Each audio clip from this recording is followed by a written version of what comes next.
How are we doing today, guys? So, challenging day, nonetheless. I know because it's early signing day, people want to talk about signing, and we just got off the practice field. So, prepping for practice, prepping for a game, trying to finish this part of recruiting at least. There's still some other guys out there that we're obviously interested in, and maybe signing in the next few days, or some guys that'll wait till February. But we're really pleased with the class. Got a lot of good players. Got a lot of mid-year guys. Which I think is really important or helpful in their development. This is a product of a lot of hard work by a lot of people. I think our coaching staff did a really good job, but the people who support us in the university community do a great job, whether it's the academic university community, our folks in academics, all the people that work in athletic administration. All these people work really, really hard at helping us putting together a really, really good class. So, I'm excited about these players. I'm not going to go through them, individually or anything like that, but some of them are here. I think we've got several guys that are already practicing. We got a few more guys that may join us later, and I think there's a total of maybe 19 mid-year guys or something like that. So that's probably a really good thing from a practice standpoint. Players had good energy and enthusiasm today, nice enough to go outside. So, the focus is still on, excellence is not free. You got to pay the price up front, and there's a price to pay for it. And working on fundamentals, finishing plays, pushing yourself through, focusing on blocking, tackling, taking care of the ball, a lot of things that we need to pay attention to detail to try to, get our momentum back, as a team, and our confidence back, so that everybody's playing together and we got great understanding of what we need to do to have a chance to play winning football when the game comes. We'll start with Nick. Yeah, you've coached former players' sons before, but what is it like to be adding Drake Kirkpatrick Jr. when you coached his dad here as well? Yeah, well, I think that's the first legacy for Alabama, not necessarily the first legacy for me. I coached Mark Ingram's dad, at Michigan State, but the first generational legacy player that played for us at Alabama and now has a son playing here. I think it's great. His dad's been a really good ambassador for the program, was a great player here, had a great NFL career. So you really appreciate that part of it. But I know how proud he is of his son and what his son has been able to accomplish, and his son to have an opportunity to come to Alabama. Yankton, in the middle here. You mentioned that there are some freshmen on campus right now. What's that process been like, just getting them adjusted in the first few days, preparing for the playoffs, and how has this experience beneficial to them moving forward? Well, I think just, exposure. Obviously, the first 3 days we were here, those guys have to go through acclimation period, so they got to be in shorts for so long and helmets and then shoulder pads, and so they haven't even been allowed to put full pads on yet. But I just think the whole experience of being in meetings, learning the stretch program, learning the weight training program, being in meetings, starting to learn the offense or the defense, being around the players on the field, seeing how a college practice really, goes and how they can contribute and how they can improve. And, a lot of them come up and, meet with the coaches so that they learn a little extra if they don't understand something in the meeting. So I think this total experience is a really positive thing for them in terms of their adjustment to, how they're going to transition into, school in January and that whole process that we go through in the spring. Charlie, all right. Yeah, hey, Coach. You always talk about bringing in a good quarterback every cycle. Just what stands out about Julian's game? Yeah, Julian is outstanding, player. Ball comes out of his hand really nice. He's accurate. He's smart.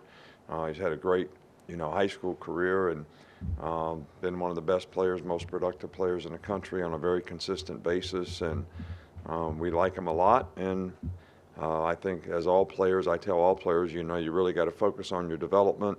That's the most important thing. What are you going to become? And I think he's got the right mindset to do that. Matt, in the middle. What do you like about Bubba Hampton's game to bring him in? Yeah, I mean, Bubba's kind of a dog, man. He's one of those guys that's a great competitor, makes a lot of plays. Whatever he plays on offense, wherever he plays on the field. He doesn't come off the field very often. They had a very successful season this year. I know they had a disappointment in the playoffs, but this guy's a great competitor. He can do a lot of things, and we're really excited about having him. In the back. Coach, Kirby Smart shared that story before the SEC championship, how he finally got a text back from you. In an era full of social media, emphasis on personal branding, texting, how do you find ways to stay as such an elite recruiter? I can't, I don't know. You're asking the wrong person. I mean, we try to be honest. We try to be upfront. We try to sell people on the fact that they can create value in their brand, that we're going to make a great investment in them here personally, academically, and athletically. And, there's a lot of guys that still buy into that. I think name, image, and likeness has, maybe spread, where guys go out because, some guys are interested in how much money they can make. And that's okay. But we're trying to invest in the players and their future so that they can create more value for their future. And there's a lot of players that still buy into that. From Chase. The offense that Julian Saban ran at Carlsbad was mostly spread, but they ran some I formation and some old school stuff that put him under center. How rare is it in this day and age to get a quarterback out of high school who can come in on day one and be comfortable under center? Yeah, well, we don't get under center a whole bunch, but it's something that, we want to be able to do, and we want the quarterback to be comfortable doing. So, anybody that's done that in high school or grew up doing it, it's a natural thing for them. So I think it's good. I think it's a good thing that they're not just one-dimensional as a player, and then they're uncomfortable doing new things that you have to do, because I'm sure wherever anybody goes, there's going to be new things at every position that they have to learn to do and grow comfortable, learning. But that's one thing that's pretty huge for a quarterback. Cody in the middle. Wanted to ask you about Drake Kirkpatrick again, and just kind of comparing how he was as a recruit compared to maybe his dad, if you can remember what it was like recruiting him. Well, they're different people, but they're both good people and great family. I don't like to make comparisons. I don't think that's fair, but little Dre is a mature guy that kind of knows what he wants, and he's a very competitive guy, and his dad was had a lot of those same characteristics, and that's why he became the kind of player that he was. Okay, two more to finish up. Joe. You get three offensive linemen that have signed in this class: Casey Poe, Joseph Inada, and William Sanders. You've often talked about not caring about stars or ratings. They were kind of rated a little bit lower, but what do you see in those three linemen, and what do you like about them adding to your team? Yeah, well, we think they have a lot of potential.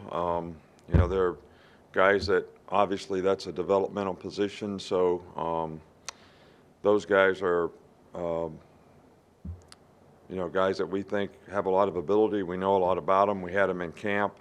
We're excited about having them here. We think they can develop into good prospects and good players. I still think we're kind of out there in the market looking for some more of those kind of guys, offensive linemen. So just from a numbers standpoint and from, a quality experience standpoint. So we're excited to have them. And we're still out there, looking to try to add some people at that position. We'll finish up with Paul from Kennedy. Good amount of this class was committed in the summer. You've added some pieces this week. Kind of what's the staff's approach of keeping current guys committed, running the whole race with others that kind of set up strong finishes at the end? Well, our focus right now is on the game, right? I mean, we're trying to get ready for a game. And I know we got to recruit, and we're trying to recruit, and there's a lot of stuff. There's a lot of guys in the portal. There's still some players out there that we're recruiting that we think are outstanding players. So we're continuing to try to do the best job that we can in every regard, from coaching our players standpoint to, trying to get quality players to come here. But, the whole recruiting process, when we made an early signing date years ago, we said this would become the signing date. Well, it also just moved the recruiting calendar up like 6 months. All right, so players visit in the summertime. That's when most guys visit. I mean, we used to have tons of guys visiting in January. We'll have very few guys visiting in January. So the whole thing is kind of just pushed forward. So I don't know how to answer. There's just a lot of things happening right now, all right, that take our time and focus and attention. Recruiting's important. The game's important. Our team's important. And we're trying to, manage our time the best that we can to do a good job in all those areas so that we can finish. Thank you, Coach. All right, thank you.